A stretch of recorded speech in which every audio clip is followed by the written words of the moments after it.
Oh my goodness, you guys. I don't even know where to begin with that game that was absolutely drunk. I'm not even lying to you guys. That game was ugly. It was crazy. And we have so much to talk about tonight, you guys. Holy cow. Before we get started, everybody, as always, let me know how I'm sounding. Let me know how we're looking. Let's make sure everything's looking good on my end and everything. And secondly, if you guys are in the YouTube chat, or if you guys follow me on Twitter or on Instagram, I currently have a poll going up in the YouTube chat, and I have the poll in my Instagram story and on Twitter on if you guys want more call-in shows where you guys call in, give your thoughts, or if you guys want more guests like content creators, podcasters, etc., or if you guys just want more solo shows. Let me know what you guys want about that. What you guys would want to see more on the channel as these playoffs go on. So the Phoenix Suns, oh boy, they get a close win, too close for comfort win over the very scrappy Los Angeles Clippers with no Kawhi Leonard, no Paul George. And I asked a question on Twitter, and I'm not trying to pick on the Suns too hard here, you guys, but I really meant this question. I asked the question, does this game tell you more about the Suns or the Clippers, or is this just a strange game? Because let's say Kawhi is out for game 4. I doubt that a night like this happens again for the Suns. At least that's the thought process, right? So I really want to know. I want to hear from you guys. Is this game more about, like, does it tell you more about the Suns as a team or the Clippers' depth, especially with their bench and players like Norman Powell, etc.? Or was this just a really strange, ugly game for both teams? And a lot that I want to talk about to start this show is really the first half. And I tweeted this out and I meant every word, you guys. And I understand sometimes the ball just doesn't go in the basket. Sometimes the opposing team is playing lockdown defense, especially in the first half, like the Clippers were doing. Sometimes it's just an ugly game. Sometimes things happen on the court. The ball gets turned over a lot, which we saw a lot throughout this game. Sometimes it's just an ugly game. But I tweeted this out. If the Suns not only want to win this series, but go back to the finals, they have to clean up these slow, tough first halves, especially the first quarter. I tweeted out, and I was just talking about it with like a lot of people. I said that, there's no Kawhi Leonard tonight. The Suns have to come out swinging. They have to lay the first knockout punch. They have to win that first quarter. And they didn't do that. If anything, within the first 3 minutes, the Clippers were the ones that were attacking, came out swinging, which I guess was to be expected. The Suns started 1 for 5. The Clippers had the better energy again for the third time in this series to start, the game. They had great lockdown defense. They were attacking the basket. And really, this game was a ugly mess, full of runs and full of turnovers. Kevin Durant early in this game had a nice transition dunk. All of a sudden, the Clippers had like 5 turnovers. The Suns went on a 7-0 run. Devin Booker had a 3 with 8:33 left in the first quarter. I believe the Suns were actually on a 12-0 run. Torrey Craig had that wide open 3, and early in the game, he had one wide open 3 where he was in the corner. And I swear to God, he had so much time just to kind of creep his way to the corner. They eventually found him, and he scored 8 and hit a mid-range. It was a 6-0 run. There was lots of turnovers by both teams, and the Clippers went on their own run. I want to read you guys the first half numbers. Keep in mind, this is at halftime. I feel like this kind of goes with what I'm talking about the Suns getting off to better starts in the first quarter, to really just having a great first half. Let me read you guys these numbers. Keep in mind, these are just the Suns numbers. I forget what the Clippers numbers were looking like. So at the end of the first half, the Suns were 21 for 48 from the field, which is good enough for 43.7%. They had 5 threes made out of 12, good enough for 41.7%. That's actually pretty good, right? Kind of. I mean, 41% from three is okay, but you know there could have been more three attempts, threes made, etc. Here's where it gets weird in the first half. The Suns had 8 assists at halftime, 8 steals, 8 turnovers, 8 fouls. The largest lead was 8. I'm not even joking. 5 8s in a row. 8 assists, 8 steals, 8 turnovers, 8 fouls. Largest lead was 8. No joke. Another key takeaway from halftime was Josh Okogie had 4 points off the bench in 10 minutes. The rest of the bench had 0. And someone pointed this out on Twitter that Chris Paul had more shot attempts in the first half than Kevin Durant did. So I don't know, you guys. This was just a really sloppy, ugly game, honestly, from both sides. And we're going to be looking at the numbers. And look, I will say this. I have been very critical of the referees, especially when it comes to the whistle against the Suns, like when the whistle is in the other team's favor. But I'll just say this.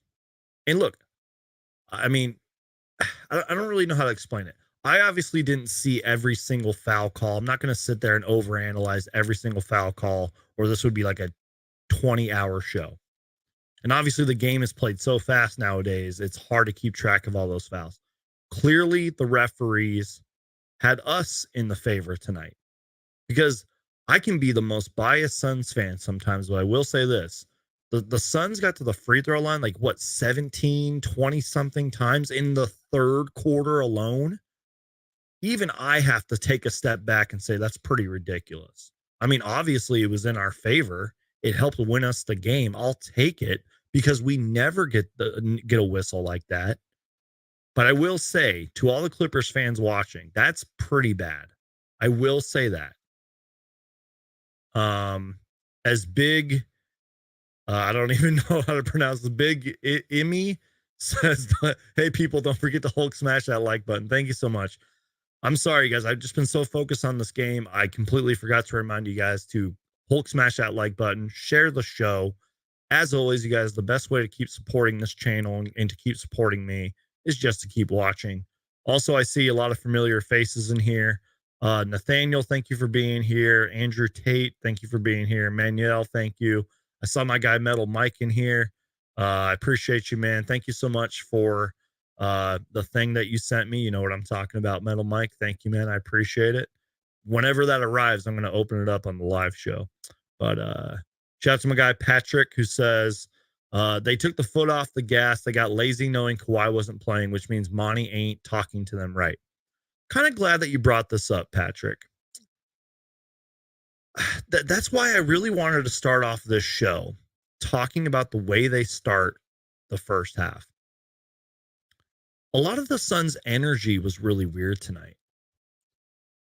And again, it was the way they started the game. And it was the way they were just turning the ball over and not getting enough shot attempts and not making enough shots. And I don't know. I hate when the Suns do that, when they do play down to their competition, when they don't start the game off with great energy and they have to climb their way and scratch and claw their way back into the game. I hate that. And if there's ever a time to not do that, it's in the playoffs. And again, that's kind of why I brought up the thing with the referees. Yeah, I love it that the referees had us in their favor today and that we got to the line a billion times, especially in the third quarter. But it shouldn't come down to that. With all due respect to the Clippers, who showed us that they are a lot deeper of a team than we imagined, we were 99% healthy, all without campaign. Campaign was the only one injured due to that back soreness or whatever. Honestly, you guys, we should have punched them in the mouth early and put this game away early. So I really don't know if this says a lot about the Suns as a team or the Clippers being a deep team, or if this game was just straight up drunk. I don't know, because this was a weird game. Han says Clippers played grabby defense. They played great defense throughout a lot of the game, I thought. Manuel says, as long as we keep winning and no one gets hurt. And I will take a step back. I agree. A win is a win. And especially in the playoffs, I'll take any win. I'll take 16 ugly wins if that gets us a championship. But there's more to that, you guys. And again, I repeat this. If the Suns not only want to win this series, but go to the finals and win the finals, they have to clean up these bad, ugly starts to the game. They just have to. Let me see. The hell with the Clippers. So what if the refs were on our side? I mean, it was great and everything. I'm just saying, like, we have to be pretty fortunate that they were. This game was too close for comfort. Han Sagan with the $2 super chat. I appreciate that, man. Book steals and freeze 3 was the series winner. Yeah, and I can't believe I've gone 13, almost 14 minutes without talking about Devin Booker, which we are going to talk about Devin Booker. We're going to do what we always do, you guys. We're going to go down the list. We're going to go over the numbers. So with that being said, I'm going to take a sip of my water, and we're going to talk about the MVP of this game. And besides maybe Kawhi Leonard, the MVP of this series so far, let's talk about Devin freaking Booker. Devin Armani Booker.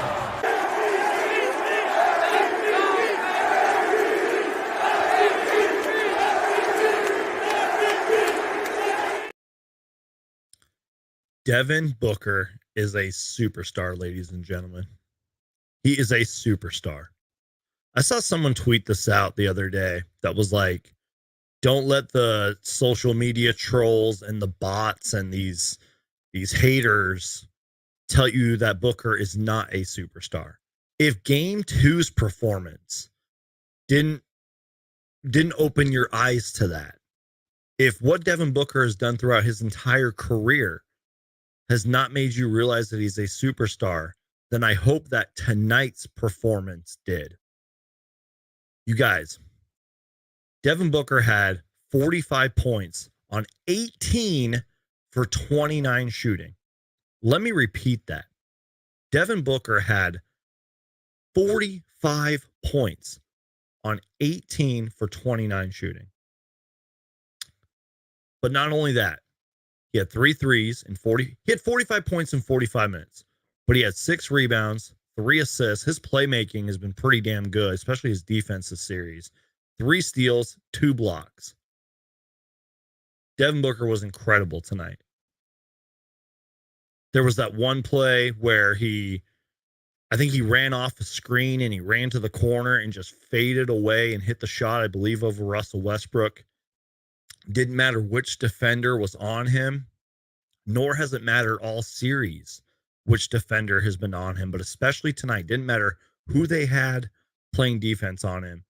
He was driving, he was attacking, he was getting to the rim, he was hitting those mid-range shots. It just didn't matter. Devin Booker just had that look on his face. I was listening to Jamal Crawford, who, if you forget, if you may not have, if for those of you who don't know, he used to play on the Suns with Devin Booker. And Jamal Crawford pretty much said Devin Booker's got that look in his eye, like he's going to have a very special night, and he did. Devin Booker has just been incredible, and me talking about it right now does not even sum up how great he has been in this series, offensively and defensively, but especially tonight. Even though he had the 3 blocks and whatever, 3 blocks, 3 steals. Let me double check that actually. 3 steals, 2 blocks. Even though he had that, tonight was just a special performance. He just seems to put up incredible numbers against the Clippers on their home floor. And if Devin Booker keeps this up, man, we will win this series if Booker keeps this up. But it's definitely a team effort tonight. And speaking of that, I hate to move on from Devin Booker because his performance was so good. We have to talk about Kevin freaking Durant.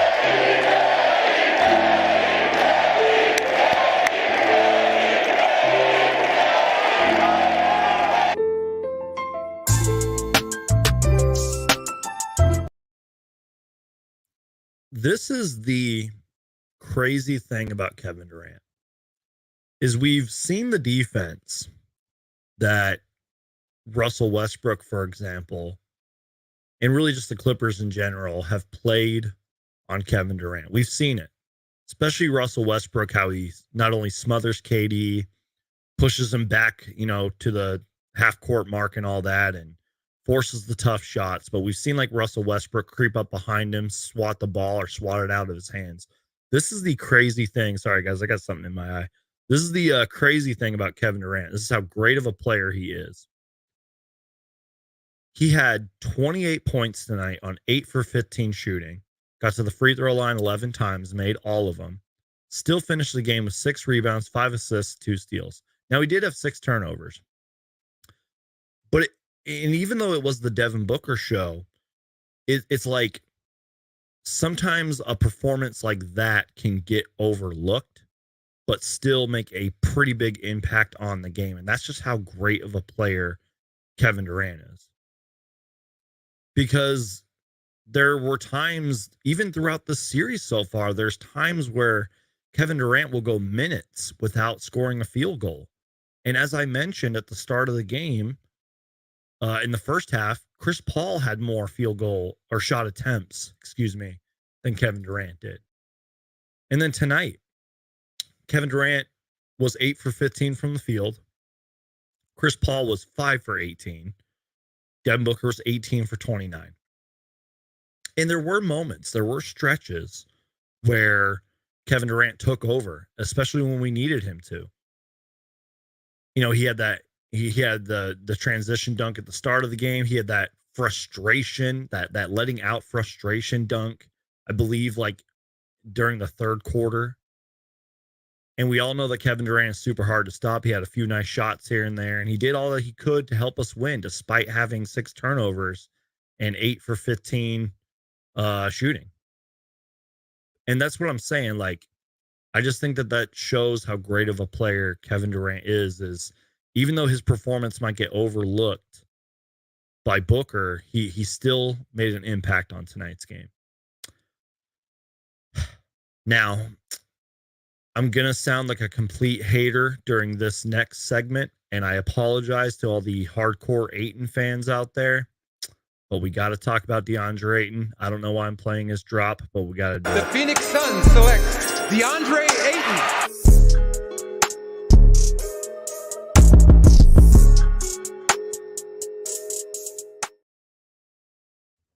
Oh, boy.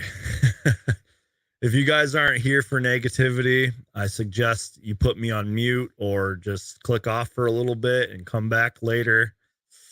Yeah, Deandre Ayton. Not good, man. I was really frustrated with Deandre Ayton tonight, you guys.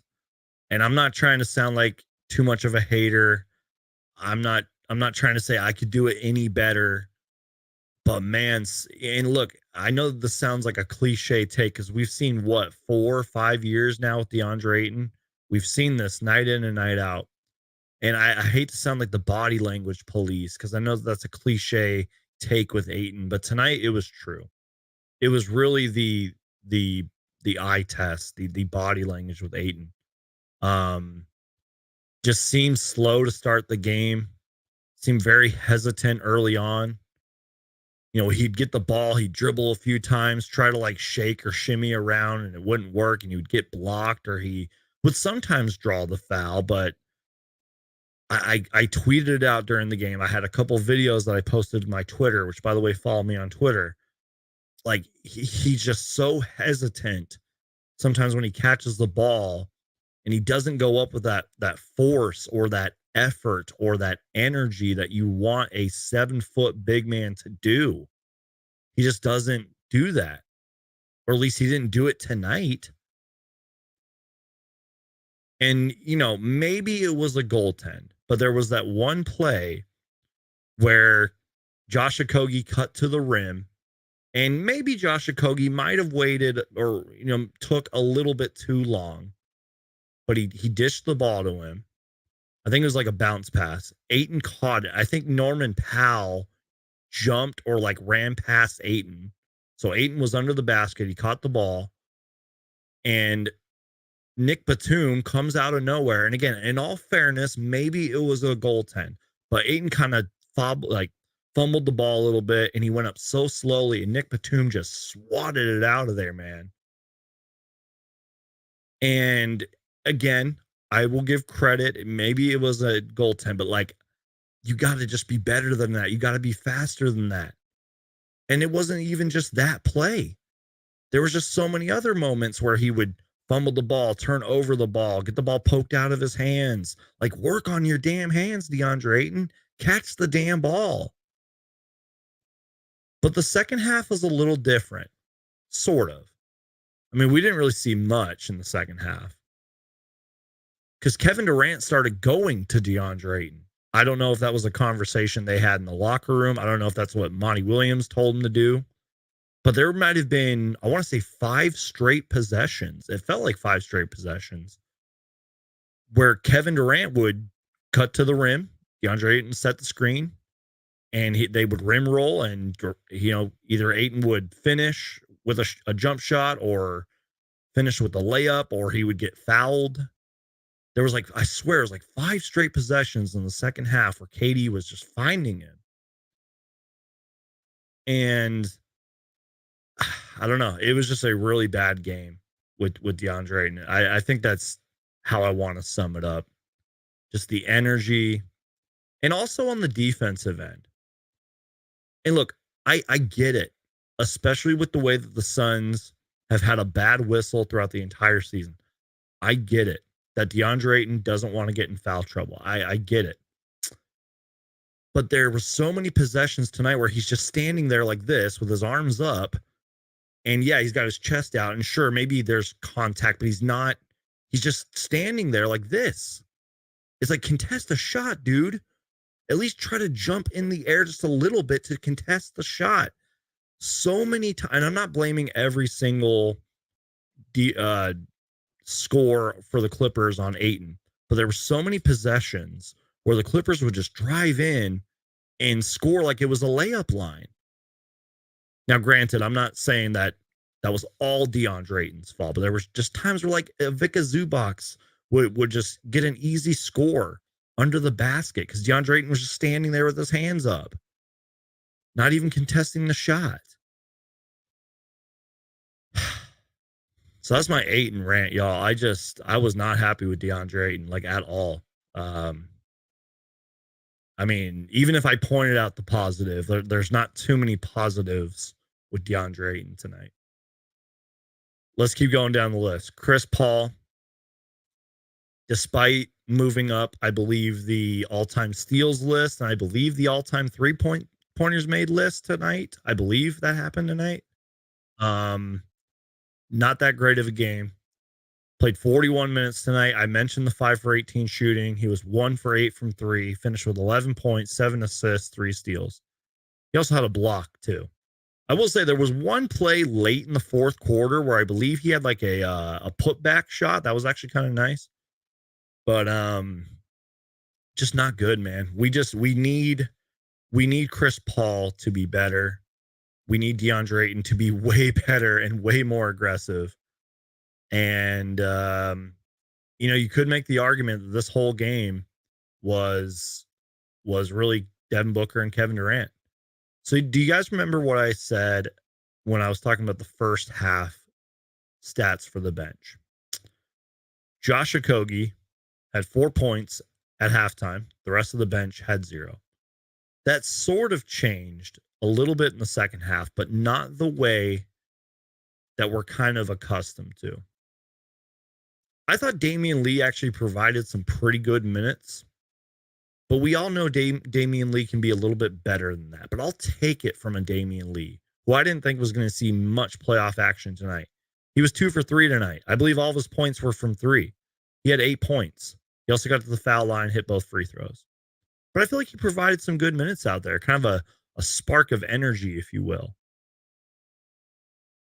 I thought Bismack Biyombo was fine.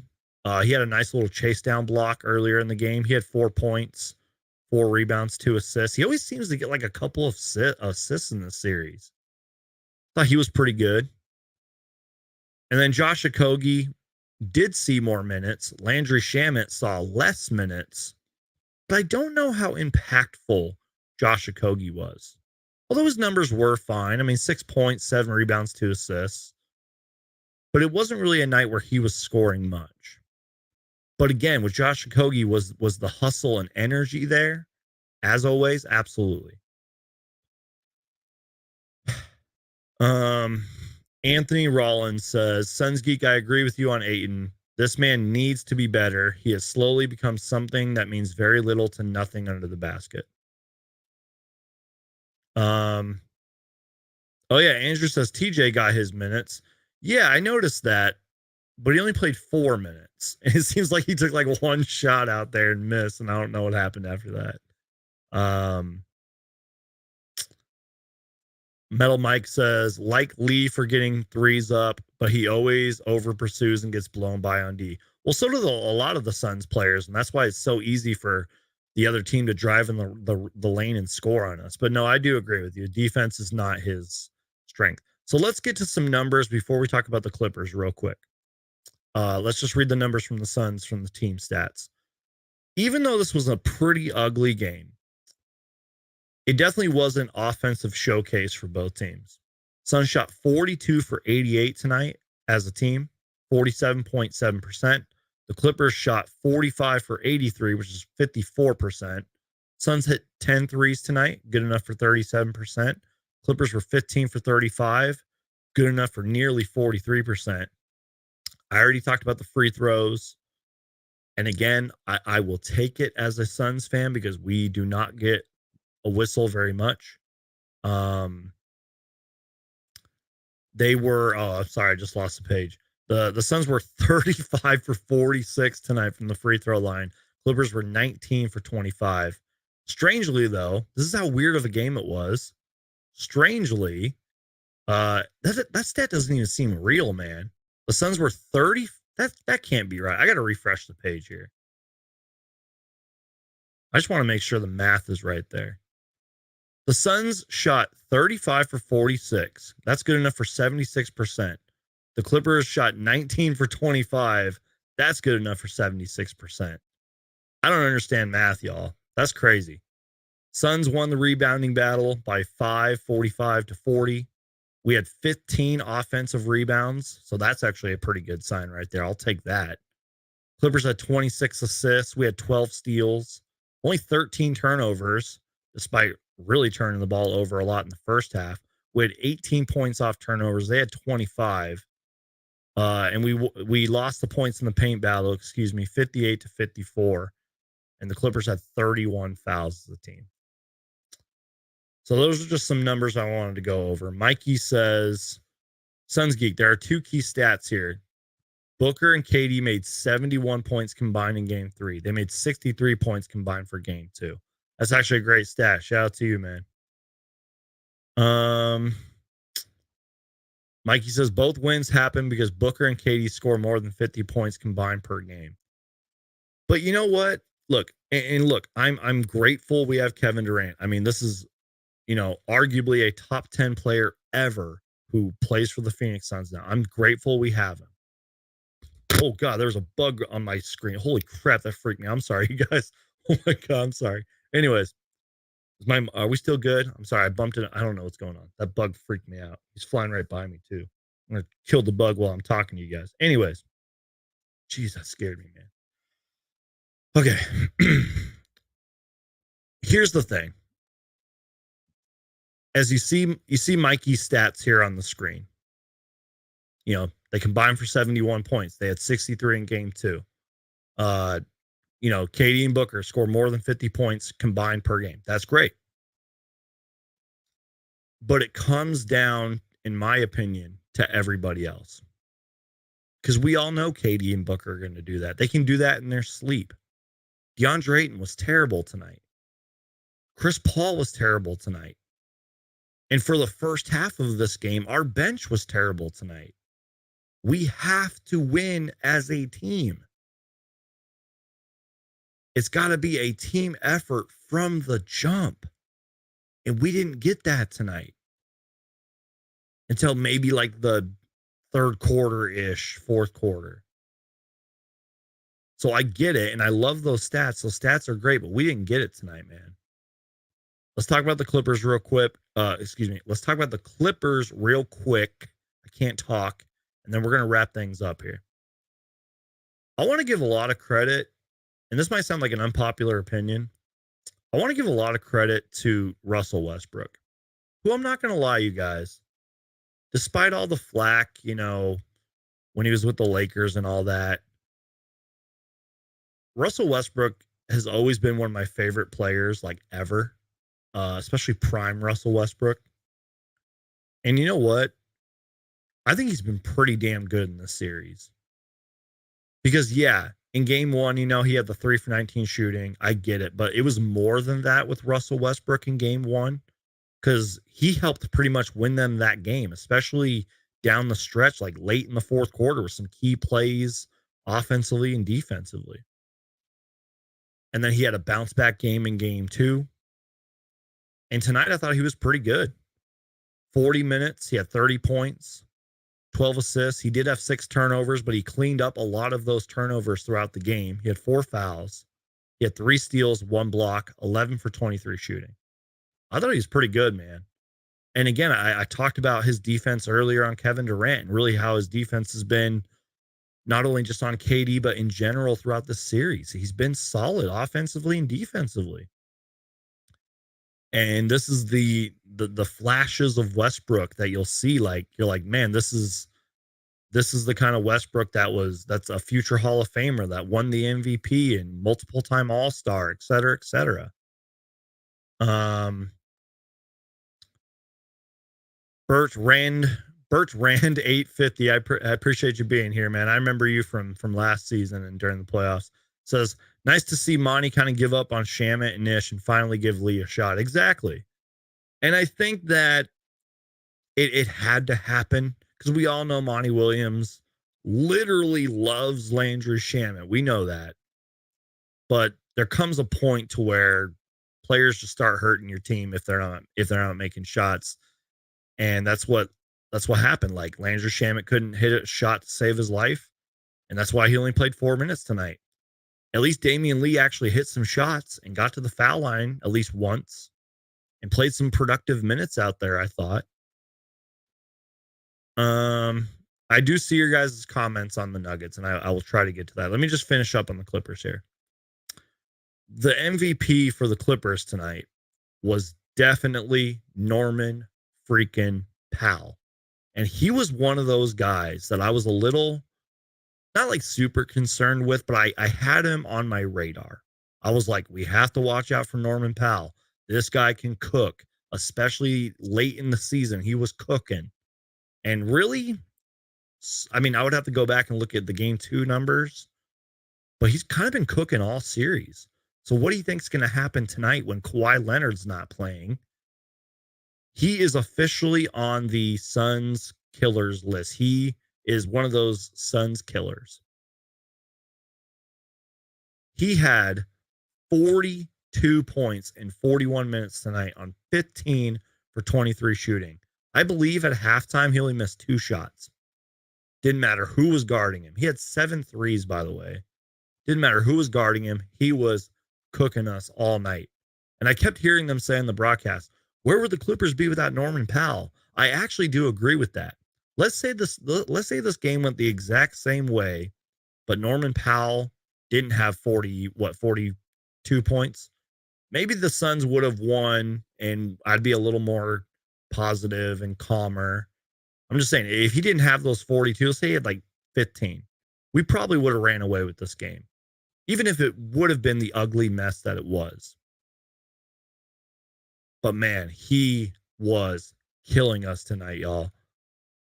I mean, just go back and look at those Norman Powell highlights. He showed the world, hey, I can play and I can do this on the biggest stage against a really good Phoenix Suns team. He also had 5 rebounds, 3 assists, and 1 block, by the way. And then again, honorable mention here. They finally dusted off former Phoenix Sun Marcus Morris Sr. And even though he only had 5 points, he did have one really nice shot on Josh Okogie, of all people, where I don't know if he kind of just crossed him or made him slide a little bit. Josh Okogie actually had a nice recovery, but he kind of slipped a little bit. Morris kind of faded away and hit the shot.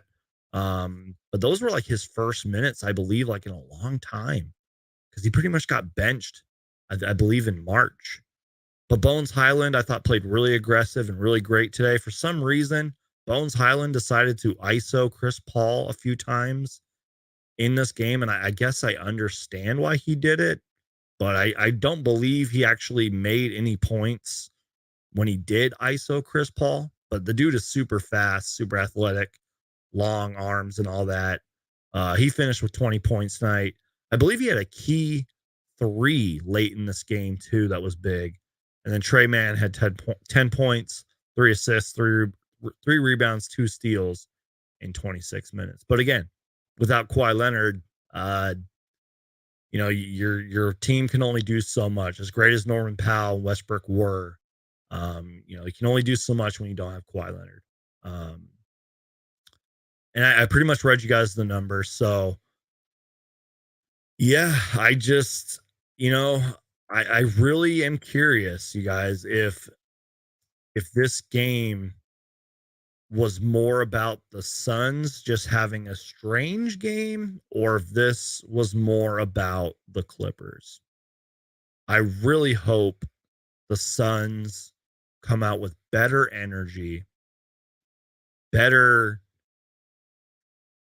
taking care of the ball better, playing better defense, punching the mouth of the Clippers in the first quarter and the first half in game 4. They have to.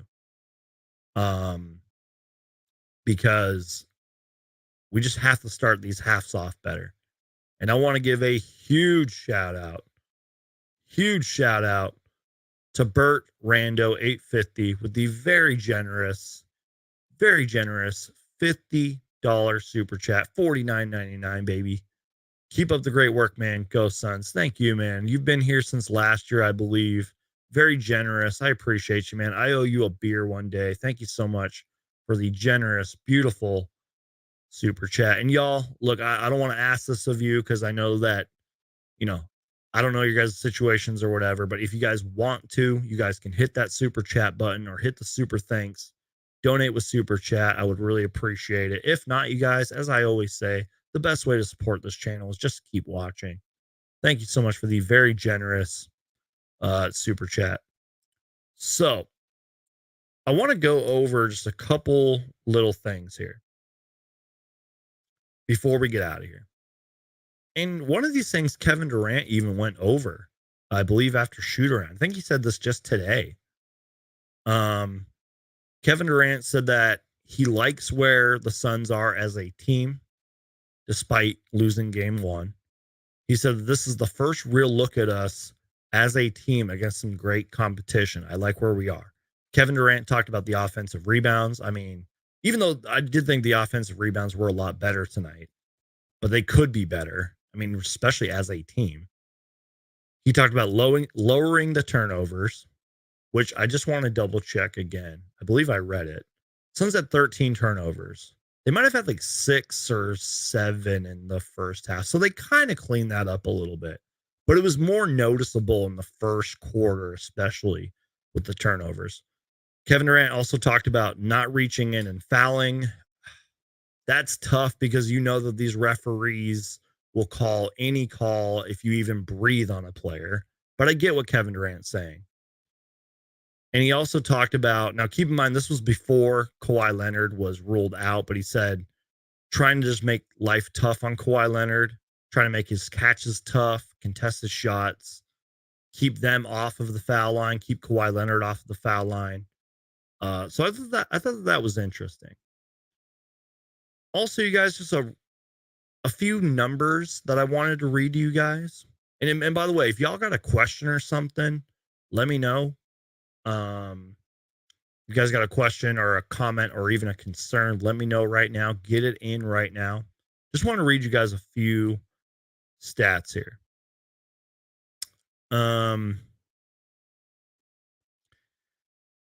Okay. This is an interesting stat. I saw I don't want to butcher his last name, so we're just going to call him Bob Adloch. I hope that's how you pronounce it. So a couple numbers here. This is from Stat Preform ahead of Game 3. The highest Game 3 road playoff scoring average in NBA history, minimum 10 games. Michael Jordan, 34 points. Kevin Durant, 32 points. Dirk, 29. LeBron, 28. And Hakeem, 26.5. That goes to show how great of a scorer Kevin Durant is in the playoffs. And Kevin Durant is the fourth highest scoring average in league history in the playoffs, I believe, at 29.4.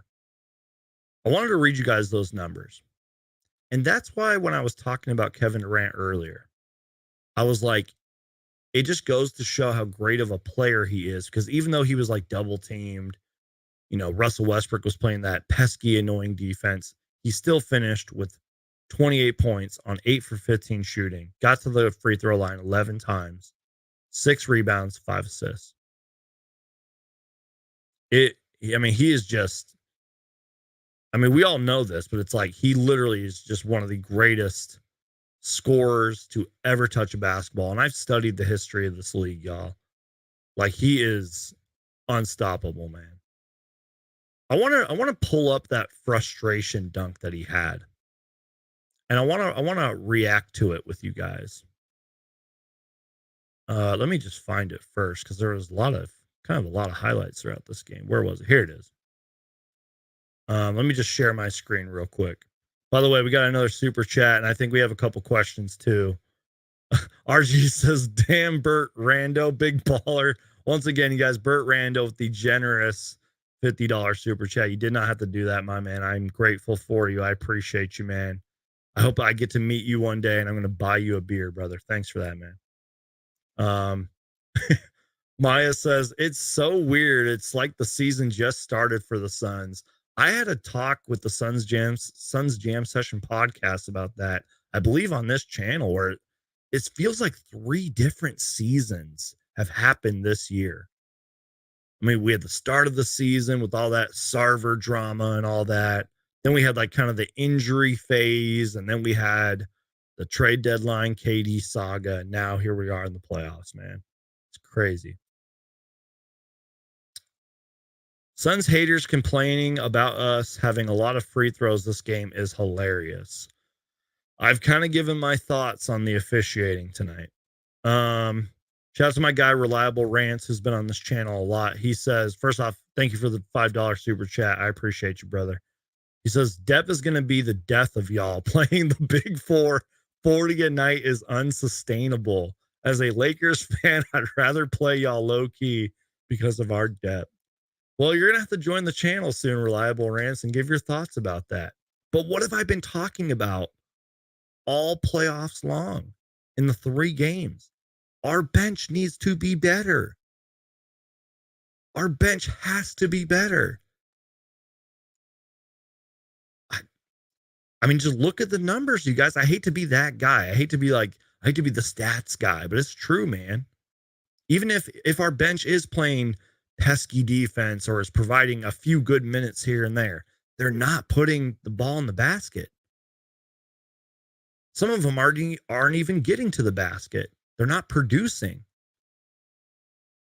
So I agree with my guy, Reliable Rants here. Our bench, our depth has to be better, man. So thank you again for the $5 super chat. Once again, y'all want to donate with super chat, go ahead and do it now. Let's react to this Kevin Durant highlight, because I really believe that this was just a frustration slam, man. This was just a beautiful highlight. I'm just going to mute it and make sure that okay, here we go. Let me just share my screen real quick, y'all. And then we will watch this highlight. I feel like Kevin Durant needed this, man.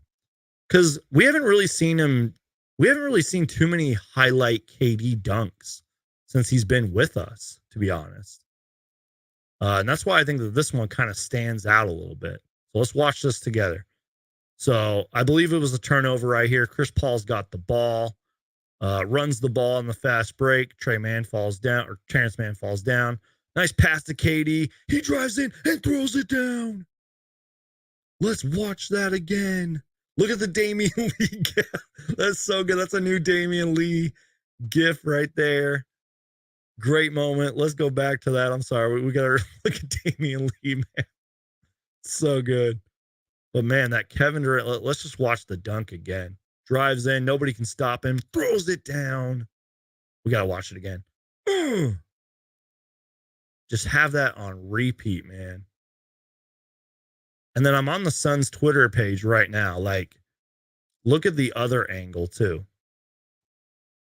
I hope y'all can still see what I'm watching. Look at this, too, man. Fast break. Paul. Dish to KD. Slow-mo. Throws it down. Beautiful, man. Oh, did y'all even see that play? Did I even share that? I don't think I did. I'm sorry. This is the angle I'm talking about. What is going on here? Wait.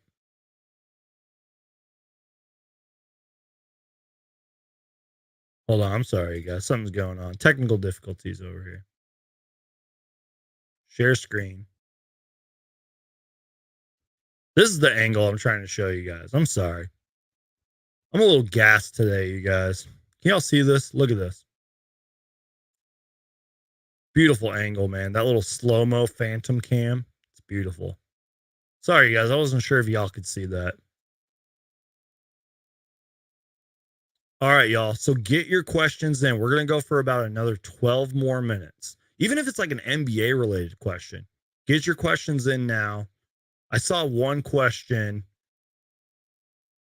I believe it was from Andrew here. So this is a tough question to answer too.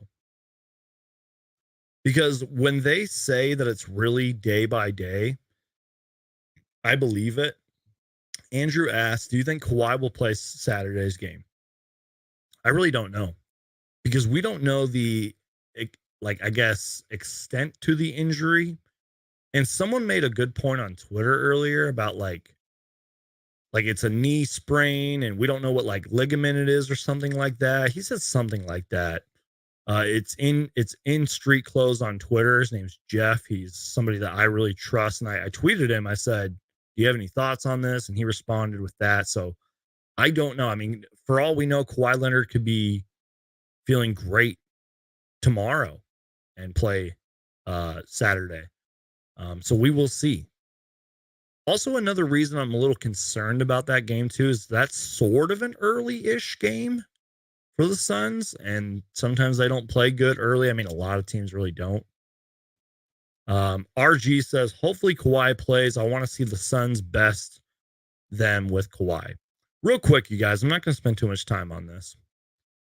When they first announced the Kawhi was going to be out today, it wasn't just me, but I responded on Twitter with, in all captions, I said, let's go. And I did end up like deleting that tweet and apologizing. I didn't mean it like that. Like, oh yeah, Kawhi's injured. Yeah, let's go. I just meant it like I'm excited. Like that's another advantage we have. Because someone did like respond and said, hey man, this tweet's weak, bro. Like you shouldn't tweet that out. And that wasn't how it was supposed to come off as. I didn't mean to sound like a jerk or like a Twitter troll, you know?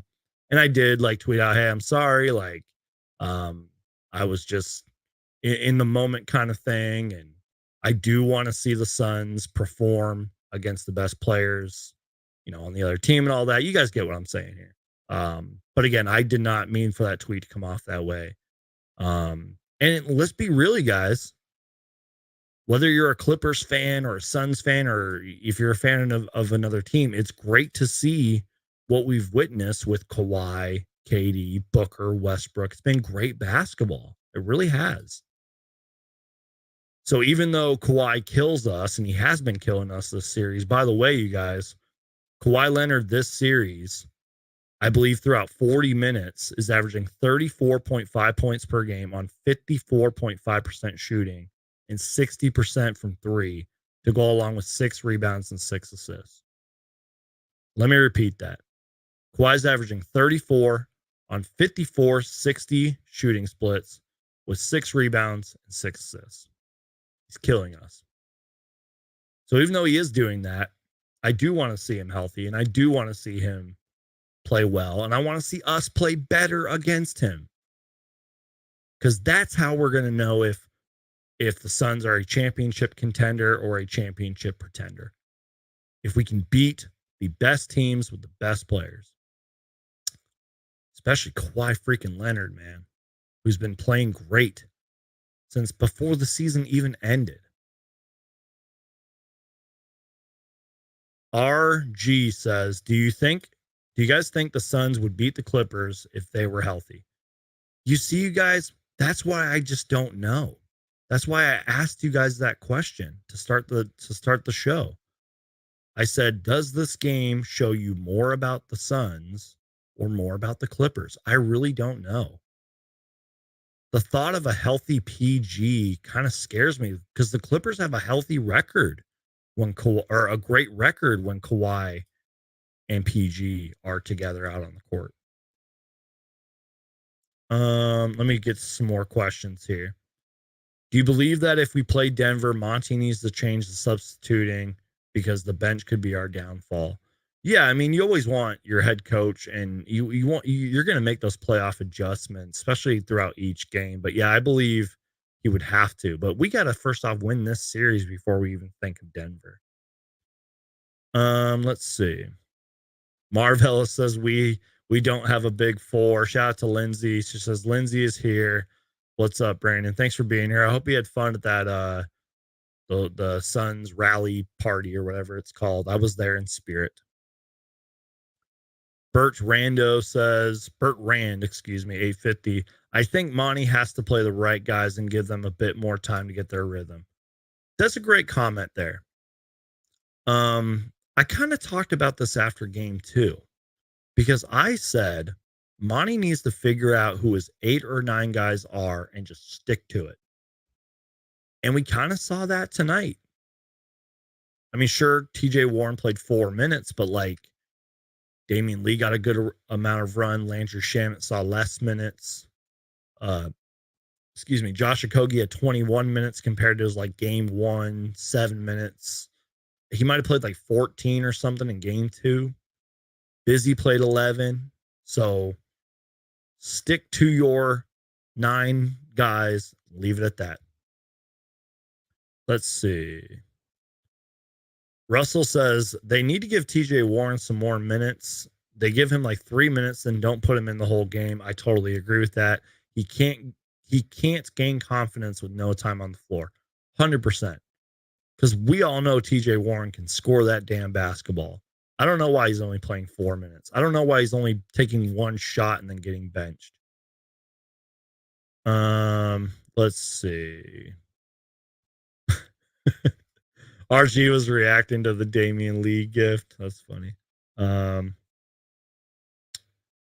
Christopher says, if the Suns don't make the finals, how confident are you in Monty getting the team there? I talked about this before, and I've talked about this, I believe, at the Suns Jam Session podcast. It obviously depends on what happens this series and really this whole playoffs.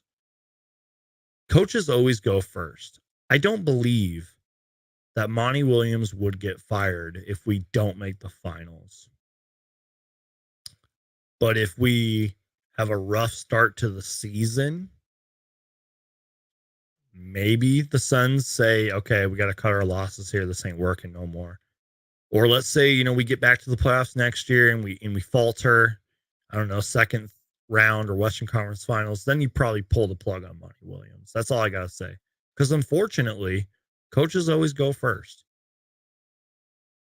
That's just my personal opinion. But let's just win this series first, and then we'll see what happens.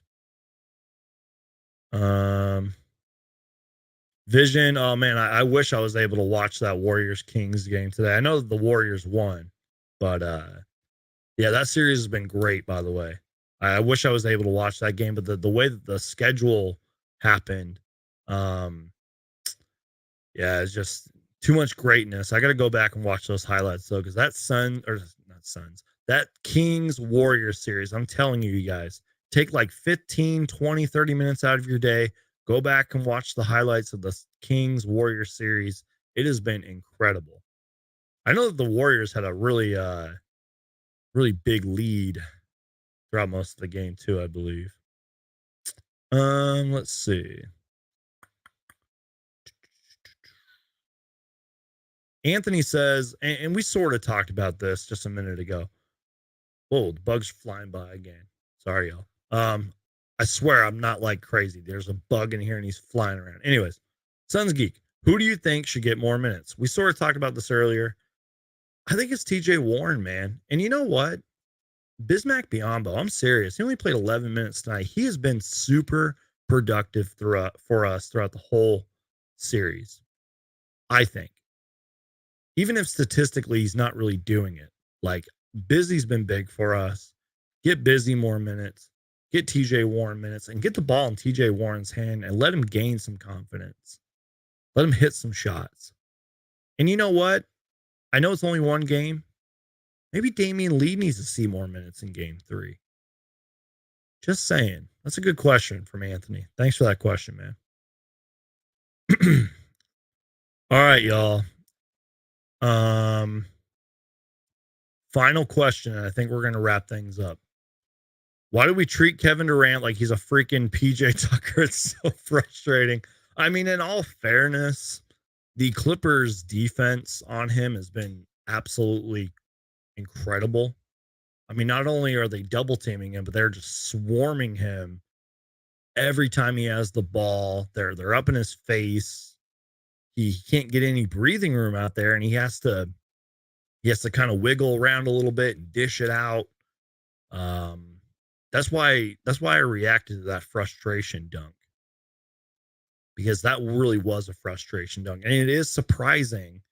I mean, the Clippers defense on Kevin Durant has been so good that it actually is surprising when he's that wide open in transition to get a dunk or even a layup. Lindsay says, play the video for me. All right, I'll play the video. If you guys remember, this is like a running gag on the channel, but I got to play it. This is the infamous, funny, running gag Kevin Durant video. Enjoy. Holy crap, you guys. Kevin Durant is coming to the Phoenix Suns. It's 150% guaranteed. Kevin Durant is coming to the Phoenix Suns. Yes! Classic. Mark Jackson says, thank you, Brandon. Well, thank you, guys. I appreciate y'all being here. Real quick before we get out of here, y'all. Tamara says, to be fair, Payne being injured has a lot to do with who plays more off the bench. That's actually a good point. I'm really curious to see Cam Payne when he comes back. Because, Cam Payne's kind of had a roller coaster of the season, but he is a guy that can help create the offense, can be the backup playmaker out there, can give you some points here and there, kind of play some scrappy defense at times. So it's going to be interesting. But he's just another player, another person that you have to add on the list of players who are going to need to step up off of that bench. Alan says, Westbrook has been amazing on the defensive end.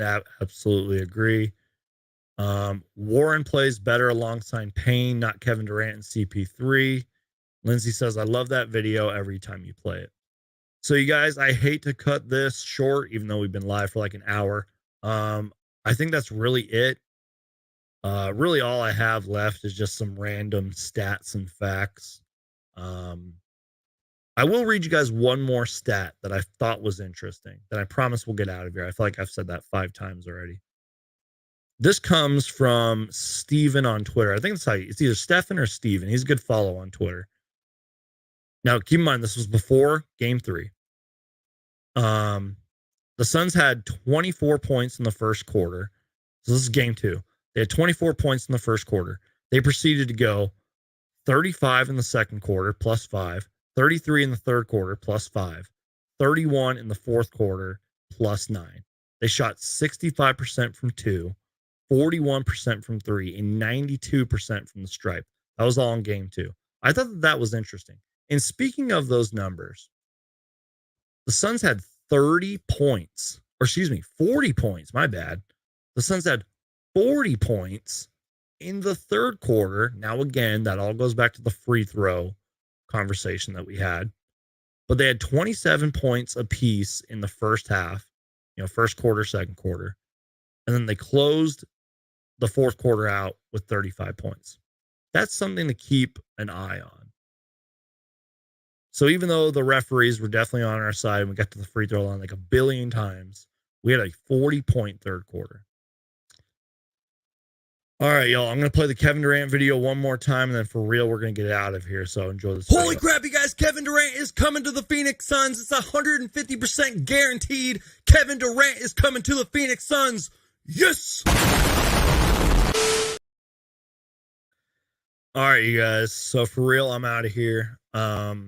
I just wanted to say thank you all for joining me today. Thank you guys for joining me for the playoffs so far, really all season long. Thank you guys for watching my YouTube shorts and my videos. Like, I really do appreciate it. I know that this sounds cliche, and I know that I say this after every live show, but I say it because I mean it. There's a lot of great Suns content out there, a lot. And you guys continue to watch me. I mean, we had like 40, 50 people in here, and y'all were watching, and I appreciate you taking the time to listen to what I have to say. And I appreciate, even if you're watching later, man, I really appreciate you guys. And thank you so much.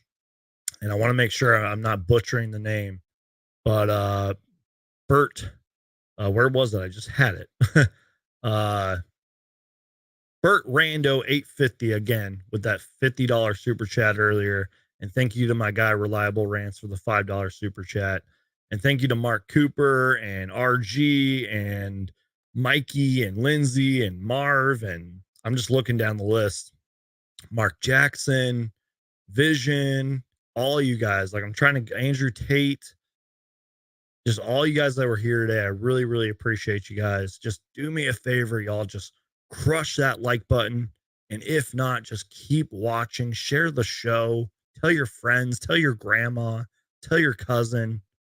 Christopher Garcia, thanks for being here, man. Patrick, thank you for being here. Marv, like, I love you guys. Thanks for being here, man. I will see you guys Saturday. Pretty simple stuff for Saturday, y'all. Our bench has to be better. We have to get off to better starts in the first quarter and in the first half. And we got to let KD and Booker cook like they've been doing. Maya says we got to get you up to 100 people in here. Yeah, that'd be amazing. Andrew says next show. I appreciate you guys. All right, y'all. Enjoy the outro that I made. I love you guys. God bless you guys. We will see you guys Saturday. And as always, win or lose, Phoenix Suns for life. Go Suns. Peace.